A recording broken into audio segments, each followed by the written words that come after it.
گمگشتہ مزار محبت کو جائی، کہاں جائے آخر بیابان ہر سو، شکستہ ہے پہلو اکیلی ہے زہرا، کہاں جائے آخر بیابان ہر سو، شکستہ ہے پہلو اکیلی ہے زہرا، شکستہ ہے پہلو اکیلی ہے زہرا۔ اعوذ باللہ من الشیطان الرجیم، بسم اللہ الرحمن الرحیم، وبہ نستعین وہو خیر ناصر ومعین، اللہم صل علی محمد وآل محمد، اللہم عجل لولیک الفرج۔ محترم ناظرین، السلام علیکم ورحمۃ اللہ وبرکاتہ۔ ایام عزائے فاطمیہ کی مناسبت سے حرم مطہر معصومہ قم سلام اللہ علیہ سے آپ کا میزبان سید عاصم علی باقری ہدایت ٹی وی کی خصوصی پیشکش پروگرام انوار فاطمہ کے ہمراہ حاضر خدمت ہے۔ اس پروگرام میں آپ تمام ناظرین کا ہدایت ٹی وی ٹیم کی جانب سے تہہ دل سے استقبال کرتے ہیں، اس دعا کے ساتھ کہ آپ جہاں بھی رہیں شاد و آباد رہیں، خیریت کے ساتھ رہیں، خدا آپ کو کوئی غم نہ دے سوائے غم اہل بیت اطہار علیہم الصلاۃ والسلام کے۔ پروردگار آپ کو ہر بلا وبا اور ہر قسم کے امراض سے محفوظ رکھے۔ عزائے فاطمیہ کے ایام رواں دواں ہیں، آپ سب کی خدمت میں اس المناک موقع پر تعزیت و تسلیت پیش کرتے ہیں، بالخصوص حضرت معصومہ قم سلام اللہ علیہ اور وارث غم وارث عزا حضرت امام زمان اجل اللہ تعالیٰ فرجہ شریف کی خدمت میں عرض تعزیت و تسلیت ہے۔ ناظرین، اگر ملاحظہ کیا جائے تو آج پوری دنیا میں بے حیائی بڑھتی چلی جا رہی ہے، جہاں علم ترقی کرتا چلا جا رہا ہے وہیں انسان بے حیا ہوتا چلا جا رہا ہے۔ انسانی اقدار ایک مرتبہ پھر سے پامال ہوتے ہوئے نظر آ رہے ہیں۔ ایسے میں ضرورت ہے تعلیمات محمد و آل محمد علیہ الصلاۃ والسلام سے نزدیک ہونے کی، کیونکہ یہی وہ راستہ ہے کہ جس کے ذریعے سے ہم خود اپنے آپ کو بھی بہتر بنا سکتے ہیں اور ساتھ ہی ساتھ معاشرے کو بہتر بنا سکتے ہیں۔ تعلیمات محمد و آل محمد علیہ الصلاۃ والسلام کو سننا ہی صرف کافی نہیں ہے، بلکہ سننے کے بعد سمجھیں اور سمجھنے کے بعد اسے اپنے کردار میں ڈھالنے کی اور رچانے اور بسانے کی کوشش کریں، اور ہر آن یہ دعا کریں پروردگار کی جانب سے کہ اگر اس طرح کی توفیق ہمیں مل رہی ہے کہ تعلیمات محمد و آل محمد علیہ الصلاۃ والسلام کو، معرفت اہل بیت اطہار کو ہم سن رہے ہیں، سمجھ رہے ہیں، عمل کر رہے ہیں، تو یہ توفیق کی دعا کریں کہ اس میں ہم استمرار کریں، اس پہ باقی رہیں، قائم اور دائم رہیں۔ عزائے فاطمیہ ایک حسین موقع ہے کہ ہم سب جو اپنی ایک الگ دنیا میں غفلت کی زندگی گزار رہے ہوتے ہیں کہ اس سے ہم دور نکل کر آئیں، مادیت سے کچھ معنویت کی طرف آئیں اور معرفت صدیقہ طاہرہ کو کم از کم حاصل کر سکے۔ اور ہدایت ٹی وی ٹیم اپنی پوری کوشش اور کاوش کر رہی ہے کہ اس سلسلے میں اپنا تعاون پیش کر سکے، اور انشاءاللہ آپ کے باہمی تعاون سے ہم اس سفر کو آسانی سے طے کر سکتے ہیں۔ انوار فاطمہ میں انشاءاللہ ہمارے محترم مہمان آج بھی اپنے خوبصورت بیان کے ذریعے سے آپ سب کو مستفیض کریں گے۔ آئیے استقبال کرتے ہیں اپنے محترم مہمان کا اور آج کی گفتگو کا آغاز کریں گے۔ حجت الاسلام والمسلمین علی جناب مولانا سید جمال عباس نقوی صاحب قبلہ ہمارے ساتھ انوار فاطمہ میں موجود ہیں۔ شکریہ ادا کرنا چاہیں گے اپنے محترم مہمان کا، سپاسگزار ہیں کہ مسلسل اپنے قیمتی اوقات کو نکال کر آپ سب کے لیے یہاں تشریف فرمائیں۔ قبلہ السلام علیکم ورحمۃ اللہ۔ وعلیکم السلام ورحمۃ اللہ وبرکاتہ۔ قبلہ بہت شکریہ، اپنی ٹیم کی جانب سے ہم سپاسگزار ہیں کہ آپ نے پھر سے ہماری دعوت کو قبول کیا اور یہاں پر موجود ہیں۔ خدا سلامت رکھے۔ سعادت ہے ہماری، توفیق ہے خدا کی، اللہ آپ کی بھی اس زحمت کو قبول فرمائے۔ یہ سعادت ہے ہم سب کے لیے جو معرفت آل محمد علیہ الصلاۃ والسلام ہم پیش کر رہے ہیں۔ الہی امین، جزاکم اللہ۔ ناظرین، آج کی گفتگو کا آغاز کریں گے۔ گزشتہ اگر پروگرام کی گفتگو آپ کے اذہان میں موجود ہو تو ہم فضائل حضرت صدیقہ طاہرہ کے حوالے سے گفتگو کر رہے تھے، اور فضائل میں بہت ساری فضیلتیں ہیں صدیقہ طاہرہ کی جن پر ٹھہر کے بہت سارے پروگرامز کیے جا سکتے ہیں، لیکن ہم وقت کے آگے مجبور ہوتے ہیں، اپنے محدود وقت میں تمام تر فضائل کو یہاں پیش بھی نہیں کر سکتے ہیں۔ لیکن ہماری کوشش یہ رہتی ہے کہ ایسے فضائل کے جن سے کچھ اخلاقی پہلو نکھر کے ہمارے سامنے آئیں، کہ جن سے ہمیں کچھ سیکھنے کا، سمجھنے کا، آگے بڑھنے کا اور اپنی زندگی کو ترقی، رشد اور تکامل کی راہ میں لے جانے کا موقع ملے، ان کو ہم زیادہ تر ڈسکس کریں۔ لہٰذا آج بھی کوشش کریں گے، یہیں سے گفتگو کا آغاز کریں گے کہ فضائل صدیقہ طاہرہ میں مزید اپنے محترم مہمان سے ہم جو کچھ سنیں اس کے اوپر عمل کرنے کی کوشش کریں۔ قبلہ، گزشتہ پروگرام میں فضائل بی بی کے بارے میں گفتگو ہو رہی تھی، صدیقہ طاہرہ کے فضائل آپ نے چند ایک پیش کیے۔ آج جاننا چاہیں گے کہ آج اپنی بزم کو ہم کس فضیلت کے ذریعے منور کر سکتے ہیں؟ بسم اللہ۔ بسم اللہ الرحمن الرحیم، الحمد للہ رب العالمین، وصلی اللہ علی محمد وآلہ الطاہرین، ولعنۃ اللہ علی اعدائہم اجمعین۔ فضیلتوں کا مجموعہ ہے یہ پورا خاندان، خانوادہ عصمت و طہارت، اللہ کی مخصوص خلقت کا نام ہے خانوادہ اہل بیت علیہم الصلوۃ والسلام، اور اس کا نقطہ پرکار ہیں صدیقہ طاہرہ فاطمہ زہرا سلام اللہ علیہ۔ بے شمار آپ کی فضیلتیں ہیں جن کا احاطہ نہیں کیا جا سکتا ہے اور نہ ان کو بیان کیا جا سکتا ہے۔ آپ کے سوال کے جواب میں ایک ایسی فضیلت کا ذکر کرنا چاہتا ہوں صدیقہ طاہرہ سلام اللہ علیہ کی، کہ جو اپنی معلومات کی روشنی میں میں نے اور کسی کے بارے میں ایسا نہیں پڑھا ہے۔ دیکھیں، ہم خصوصاً مسلمان جو آل محمد علیہ الصلوۃ والسلام کی تعلیمات پر عمل کرتے ہیں اور اس راستے کو طے کرتے ہیں، ہمارے تمام اعمال کی بنیاد یہ ہوتی ہے کہ ہم اللہ تک پہنچ سکیں اور اللہ سے قریب ہو سکیں، کسی طریقے سے ہم وہ کام کریں جو مالک کی بارگاہ میں قبول ہو جائے اور وہ ہم سے راضی ہو جائے۔ یہ ہمارا کمال ہے۔ ساری کوشش ہماری یہی رہتی ہے تمام تر اعمال کے لیے کہ ہم کوئی ایسا کام کر سکیں جو اللہ اس کو قبول فرما لے اور اس کی قبولیت کے بعد وہ ہم سے راضی ہو جائے۔ یعنی ہم یہ کوشش کرتے ہیں کہ خداوند عالم ہم سے راضی ہو جائے۔ صدیقہ طاہرہ حضرت فاطمہ زہرا سلام اللہ علیہ سے رسول اللہ صلی اللہ علیہ وسلم نے فرمایا کہ فاطمہ، جس سے تم راضی ہوتی ہو اللہ اس سے راضی ہوتا ہے۔ سبحان اللہ۔ ان اللہ یرضی لرضاک ویغضب لغضبک۔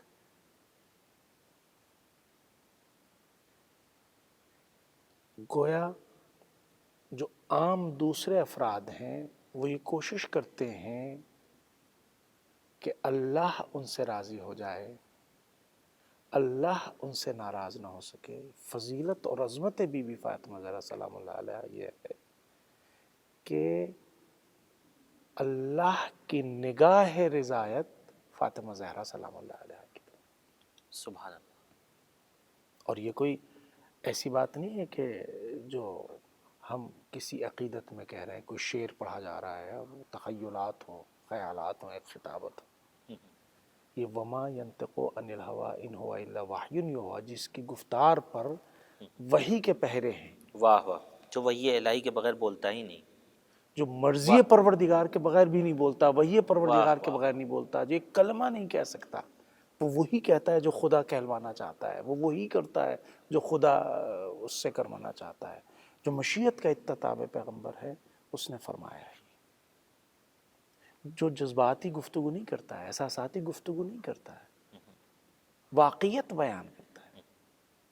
ہم نے پچھلے پروگراموں میں بی بی فاطمہ زہرا سلام اللہ علیہ کے بارے میں ذکر کیا ہے، یعنی جس خدا نے یہ اہتمام کیا ہے کہ ان کی ولادت میں بھی یہ اہتمام ہو۔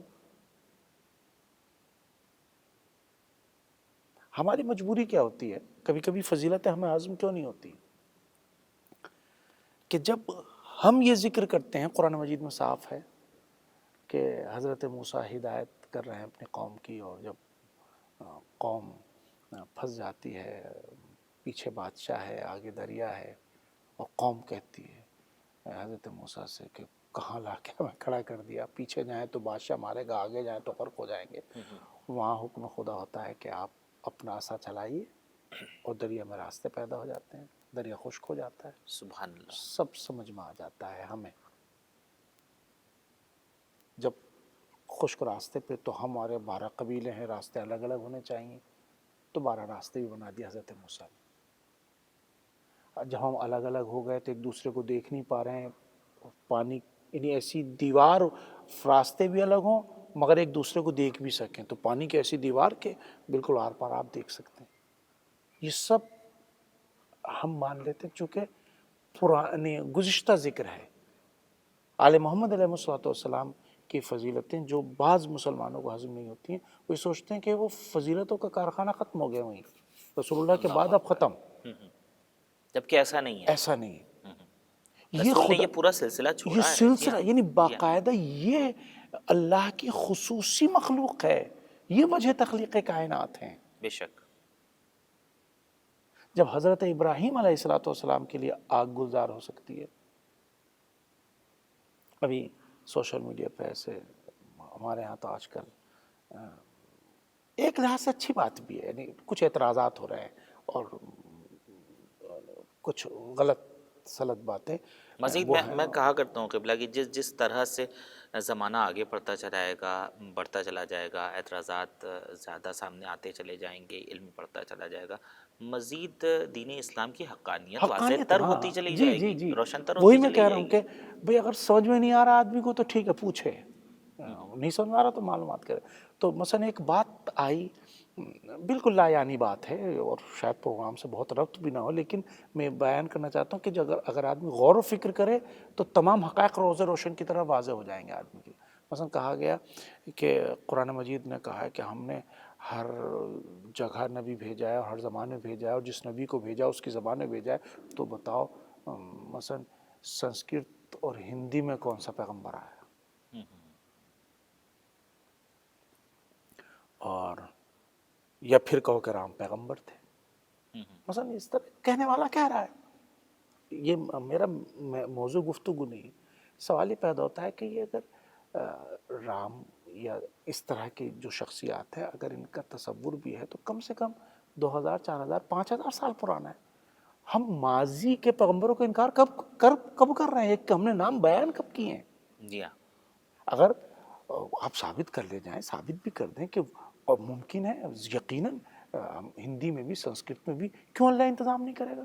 ہم نے کب کہا ہے کہ جن پیغمبروں کے نام ہمیں پتہ ہیں یا ہم بیان کرنا چاہتے ہیں فقط وہی پائے جاتے ہیں؟ سر 2,40,000 انبیاء کی ایک طویل فہرست ہے، اور چند ایک کے ہی نام قرآن میں بھی ہیں، ہاں اور تاریخی کتابوں میں بھی چند ایک کے ملتے ہیں، جی اس کے جی، علاوہ تو کوئی بھی ہو سکتا ہے۔ تو اگر ایک شخصیت ہے، اگر کوئی ایسے جو ایک پیغمبر کے اندر ہونا چاہیے وہ باتیں ہیں، ہو سکتا ہے، کوئی مشکل نہیں ہمارے۔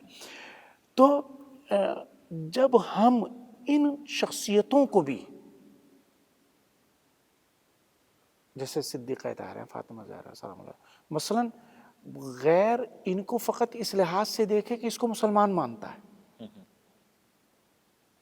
اگر سورج کو میں محترم سمجھتا ہوں اور لوگ سورج کی توانائیوں سے اس لیے استفادہ نہ کریں کہ چونکہ میں اس سے عقیدت رکھتا ہوں، تو کس کا گھاٹا ہے؟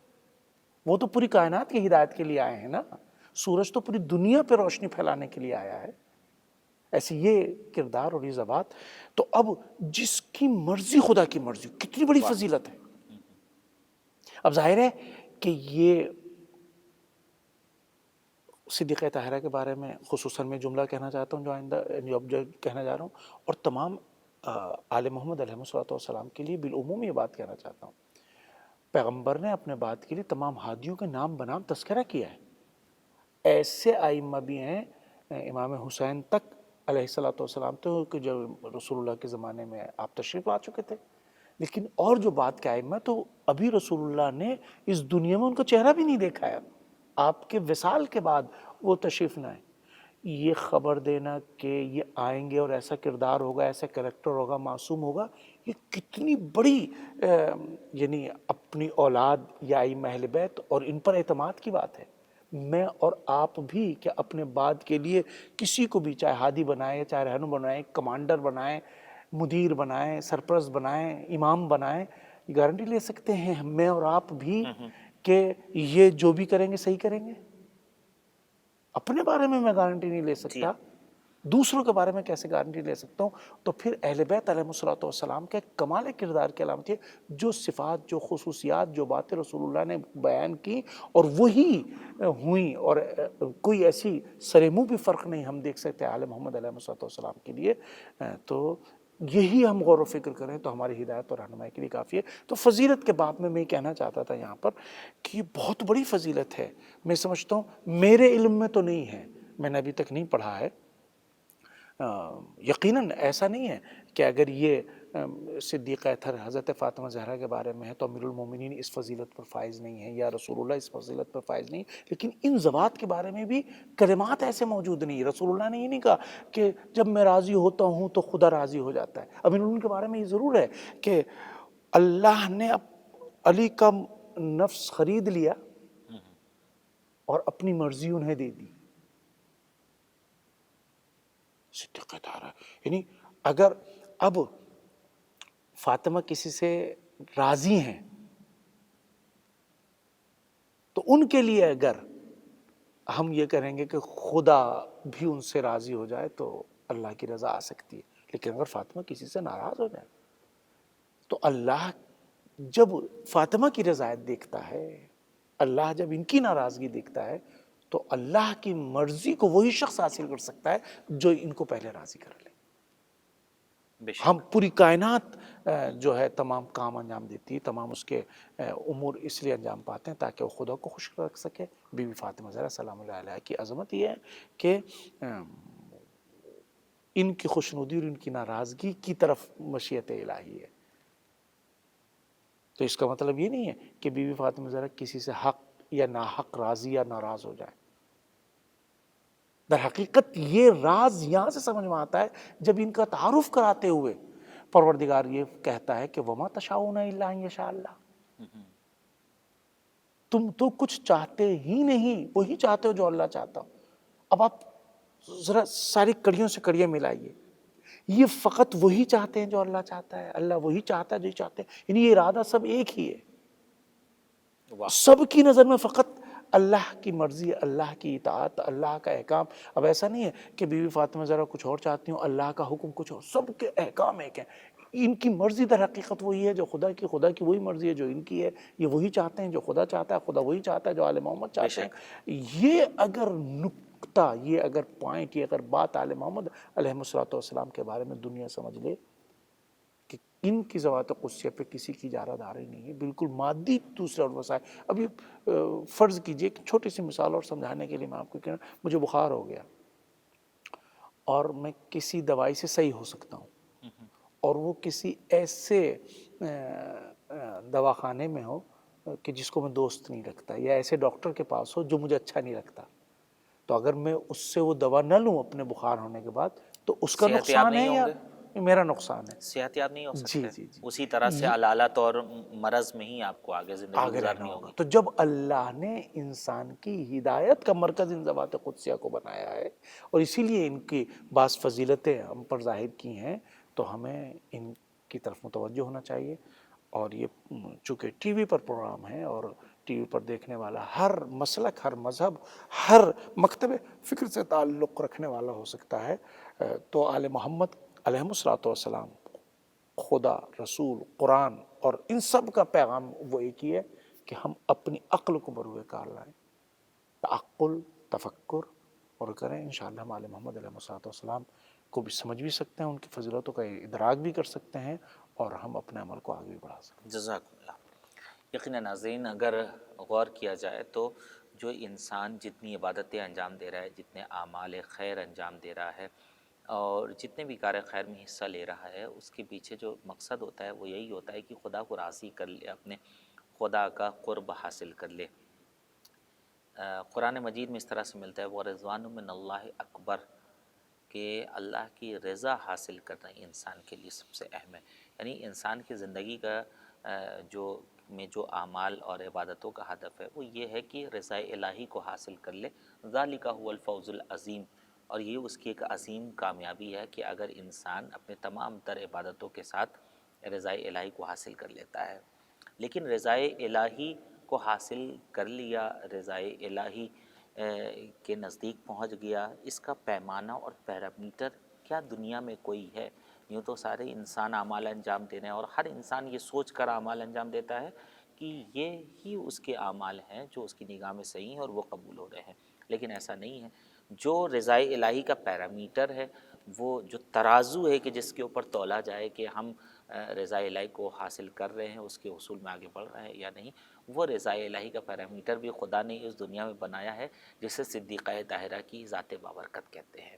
اور یہ کسی عام انسان کا قول نہیں ہے، بلکہ مختار کائنات رحمۃ اللہ عالمین، سرور کائنات، حبیب کبریا حضرت محمد مصطفیٰ صلی اللہ علیہ وآلہ وسلم نے فرمایا ہے کہ فاطمہ میرا حصہ ہے، اور جس نے فاطمہ کو ناراض کیا، اذیت پہنچائی، گویا اس نے مجھے اذیت پہنچائی، جس نے مجھے اذیت پہنچائی اس نے خدا کو اذیت پہنچائی۔ جس سے فاطمہ راضی ہوں اس سے میں راضی ہوں، اور جس سے میں راضی ہوں اس سے خدا راضی ہے۔ تو جب اس طرح سے مختار کائنات کہہ رہے ہیں تو پھر ہمیں کوشش کرنا چاہیے کہ تمام تر اعمال کو انجام دے، لیکن نگاہ میں یہ رکھیں کہ صدیقہ طاہرہ راضی ہیں یا نہیں۔ صدیقہ طاہرہ یقیناً سب سے راضی ہو سکتی ہیں، مگر اپنے دشمنوں سے راضی نہیں ہو سکتی ہیں، خاص طور سے ان افراد سے جنہوں نے صدیقہ طاہرہ کو اذیت پہنچائی، اور جو قاتلین سیدہ ہیں صدیقہ طاہرہ ایسوں سے تو ناراض اس دنیا سے گئی ہیں، اور جن سے راضی نہیں ہو سکتی ہیں۔ سلسلہ گفتگو کو مزید آگے بڑھاتے ہیں، اور ایک اہم مسئلہ چونکہ عزائے فاطمیہ ہے اور انوار فاطمہ کو بیان کیا جا رہا ہے۔ خاتون کی ذات اسی وقت بابرکت ہو سکتی ہے کہ جس وقت خاتون اپنے خود ذاتی تقاضوں کو پہچانے قبلہ، اور خاتون کے لیے جو ایک اہم چیز ہے وہ یہ ہے کہ وہ باحجاب رہ کر اپنے سارے امور کو انجام دے۔ ایک سوال یہاں پر بہت اہم پوچھنا چاہتے ہیں، پورا معاشرے میں جو کچھ آج کل چل رہا ہے وہ آپ کی نگاہوں کے سامنے ہے، میں اسی پس منظر میں ایک سوال پوچھتا ہوں جس سے شاید کچھ نفع بخش گفتگو ہو سکے اور ہمارے ناظرین کو اطمینان بخش جواب مل سکے۔ سیدہ کونین ایک باحجاب خاتون ہو کر اس اعلیٰ مرتبے پہ پہنچ گئی ہیں کہ وقت کا امام کہہ رہا ہے کہ ان کی سیرت میں ہمارے لیے نمونۂ عمل ہے، یعنی رول ماڈل ہماری زندگی میں اگر کوئی ہے تو وہ سیدہ کونین کی ذات گرامی ہے۔ سوال میں یہ پوچھنا چاہتا ہوں، کیا آج کے زمانے میں جو دنیا حجاب سے بھاگ رہی، کیا باحجاب خاتون آج کے زمانے میں بھی اپنے آپ کو معراج پر لے جانا چاہے تو اس کے لیے کیا حجاب نفع بخش ہوگا؟ دیکھیں، حجاب یہ عورت کی قیمت ہے، عورت کا لباس ہے، عورت کی لیے ایک ایسی ضرورت ہے کہ جو خاتون کو، کسی بھی خاتون کو محترم بنانے کے لیے اس کی بہت ضرورت ہے۔ ہم جو بھی قیمتی چیز ہوتی ہے اس کو پردوں میں رکھتے ہیں۔ واہ! یہ جو سماج اور معاشرے میں آج جس چیز کی طرف آپ نے اشارہ کیا ہے، دیکھیں ہم کبھی کبھی لیڈیز سے، خاتون سے، عورت سے اپنے فائدے اٹھانے کے لیے ان سے ہم نے حجاب کو سلب کیا ہے، اور جب ان سے جو ہم نے یہ حجاب اور پردے کو چھینا ہے، اس سے بظاہر ان کی قدر و قیمت میں اضافہ نہیں ہوا، بلکہ وہ بے قیمت ہو گئی ہیں۔ وہ خاتون جو پردہ نہیں کرتی ہے، وہ خاتون جو حجاب کا خیال نہیں رکھتی ہے، میں دو چار مثال کے ذریعے آپ کے سامنے بات پیش کرنا چاہتا ہوں۔ فرض کیجئے سیب ہے،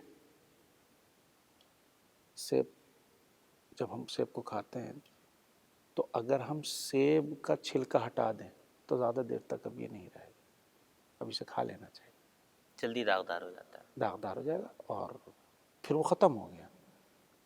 کیلا ہے، آپ اس کا چھلکا ہٹا دیجئے تو اب اس کی مدت کم رہ گئی ہے، یعنی خود اس کی قیمت بھی کم ہو گئی۔ اگر یہ دکان پہ ایسا رکھا ہو تو ہم اور آپ بھی ایسا نہیں خریدیں۔